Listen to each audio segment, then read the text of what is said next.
तो last video में हम AC circuit containing resistor only, AC circuit containing inductor only के बारे में पढ़ चुके हैं। अब हमारे पास आता है एसी सर्किट कंटेनिंग कैपेसिटर, यानी कि प्योरली कैपेसिटिव सर्किट्स के बारे में हमें पढ़ना है।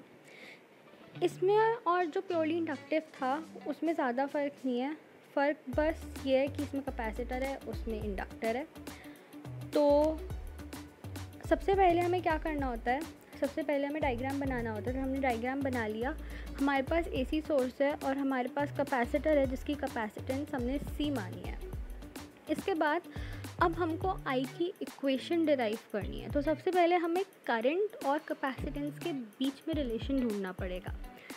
तो हमको पता है Q is equal to C V होता है, Q चार्ज है और charge per unit time current होता है। तो हमने दोनों साइड्स को टाइम के रिस्पेक्ट में डिफरेंशिएट कर दिया। D Q by D T I आ गया, ठीक है। फिर यहाँ पे C कांस्टेंट है, C बाहर आ जाएगा, V की वैल्यू पुट कर देंगे, V not sine omega T by D T, V not भी बाहर आ जाएगा, ठीक है। उसके बाद अब हमको पता है कि साइन थीटा जो होता है इसका डिफरेंशिएशन कॉस थीटा होता है। तो साइन ओमेगा टी का डिफरेंशिएशन कॉस ओमेगा टी हो जाएगा। डिफरेंशिएशन में जो कांस्टेंट वेरिएबल के साथ होता है जिसके रिस्पेक्ट में हम डिफरेंशिएट कर रहे हैं वो कांस्टेंट भी हम बाहर लिखते हैं, मल्टीप्लिकेशन में लिखते हैं। तो I is equal to omega C V not cos omega T आ गया हमारे पास। अब फिर से, क्योंकि अगर हम यहाँ देखें तो यहाँ पे साइन ओमेगा टी है, तो हमें आई को भी साइन की टर्म्स में लाना है। कॉस थीटा को साइन थीटा में कन्वर्ट करने के लिए हमारे पास दो तरीके होते हैं, या तो साइन 90 माइनस थीटा करेंगे या साइन 90 प्लस थीटा करेंगे। लास्ट वीडियो में मैंने बताया था कि ओमेगा टी को हमें हमेशा पॉजिटिव रखना है। तो अभी ओमेगा टी को पॉजिटिव रखने के लिए बेटर ऑप्शन ये है, क्योंकि अगर साइन 90 माइनस थीटा लेंगे तो ओमेगा टी नेगेटिव हो जाएगा और हमें पॉजिटिव चाहिए, तो इसमें हम साइन 90 प्लस थीटा लेंगे। तो हमारे पास आ गया I is equal to omega C V not sine 90 plus omega T. Omega C को हम डिनोमिनेटर में लेके जाके 1 बाय ओमेगा सी भी लिख सकते हैं, ये वापस ऊपर चल जाएगा तो एक ही बात है। और 90 प्लस ओमेगा टी को हम ओमेगा टी प्लस 90 भी लिख सकते हैं, ठीक है। अब साइन के साथ जो भी वैल्यू होती है वो मैक्सिमम वैल्यू होती है। ये मैंने फर्स्ट वीडियो में बताया था कि साइन के साथ जो भी वैल्यू होगी वो मैक्सिमम वैल्यू होगी। तो ये करंट की बात हो रही है, तो ये करंट की मैक्सिमम वैल्यू आई नॉट हो गई, ठीक है।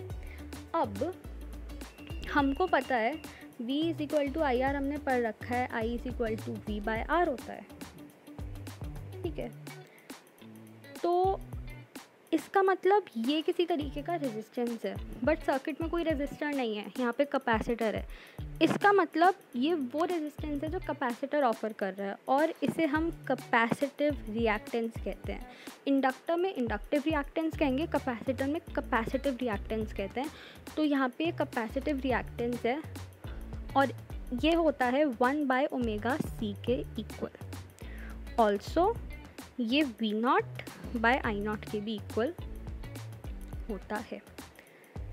ओमेगा को हम 2 पाई एफ लिख सकते हैं, तो 1 by 2 pi F C is equal to X C हो गया। इसका मतलब जो कैपेसिटिव रिएक्टेंस है वो फ्रिक्वेंसी के इन्वर्सली प्रोपोर्शनल होती है एसी में। डीसी की बात करें, फ्रिक्वेंसी 0 हो गई और X C is directly proportional to 1 by F होता है, तो इसमें जो इंडक्टिव रिएक्टेंस है वो इन्फिनिटी हो गई। इसका मतलब कैपेसिटर बहुत रेजिस्टेंस ऑफर कर रहा है डीसी में। इतना ज़्यादा रेजिस्टेंस है तो करंट का फ्लो होना मुश्किल हो जाएगा। और एसी में there is some value of frequency, वो इन्वर्सली प्रोपोर्शनल में, तो करंट का फ्लो होना आसान हो जाएगा। और ये रहा ग्राफ। जब इन्वर्सली प्रोपोर्शनल का साइन होता है तो ग्राफ ऐसा बनता है। ऑल्सो अब हमें IRMS निकालना है, ठीक है। IRMS पता है I नॉट बाई रूट 2 होता है। I नॉट की वैल्यू भी यहाँ पे देखी थी, ये रही, I not is equal to V not by 1 by omega C, यानी कि I not is equal to V not by X C हो गया। यहाँ पे पुट कर दी V not by X C और यहाँ पे रूट 2 आ गया। हमको पता है V not by root 2 VRMS होता है, तो यहाँ पे VRMS बाय एक्स सी आ जाएगा, ठीक है। तो अब ये हमारे पास इक्वेशंस आ गई थी दोनों। अगर हम इसको ध्यान से देखें तो यहाँ पे ओमेगा टी है, यहाँ पे omega T plus pi by 2 है। Omega T plus pi by 2 का मतलब ये हो गया कि करंट पाई बाय 2 एंगल से आगे है। इसका मतलब करंट वोल्टेज को लीड कर रहा है बाय 90 डिग्री। तो इसका फेज़र डायग्राम जब हम बनाएंगे तो वोल्टेज हमने ले लिया ओमेगा टी डिग्री से बेस पे, और इससे 90 डिग्री आगे हमने करंट बना दिया। एक चीज़ और याद रखनी है, अगर कोई चीज़ ज़्यादा है, जैसे करंट ज़्यादा है, तो एंटी क्लॉकवाइज डायरेक्शन में जाएगा, और अगर कोई चीज़ कम है, जैसे जब हमने इंडक्टर में पढ़ा था तो करंट लैग कर रहा था, वोल्टेज लीड कर रहा था, तो जब करंट लैग कर रहा था तो वो क्लॉकवाइज डायरेक्शन में चला गया था पीछे की तरफ। ठीक है, अब ये थोड़ा कंफ्यूजिंग है, तो इसको याद करने का क्या तरीका है कि इंडक्टर में करंट लैग हो रहा है, कैपेसिटर में करंट लीड हो रहा है, तो सी से होता है कैपेसिटर और सी से होता है करंट। इसका मतलब सी से कैपेसिटर, सी से करंट, तो जिसमें हम कैपेसिटर लेंगे उसमें करंट लीड करेगा। अब हम इसका ग्राफ बनाएंगे, यानी कि इसकी वेव फॉर्म बनाएंगे। वी का तो बहुत आसान है बनाना, ठीक है। आई की इक्वेशन कॉस में आई थी, पहले बताया था कॉस का ग्राफ कैसे बनता है, ऐसे शुरू होता है, जहाँ साइन की वैल्यू मिनिमम होती है वहाँ कॉस की मैक्सिमम होती है, तो कॉस का ग्राफ ऐसे होता है, तो हमने ऐसे कॉस का ग्राफ बना दिया और ये इसकी वेव फॉर्म हो गई।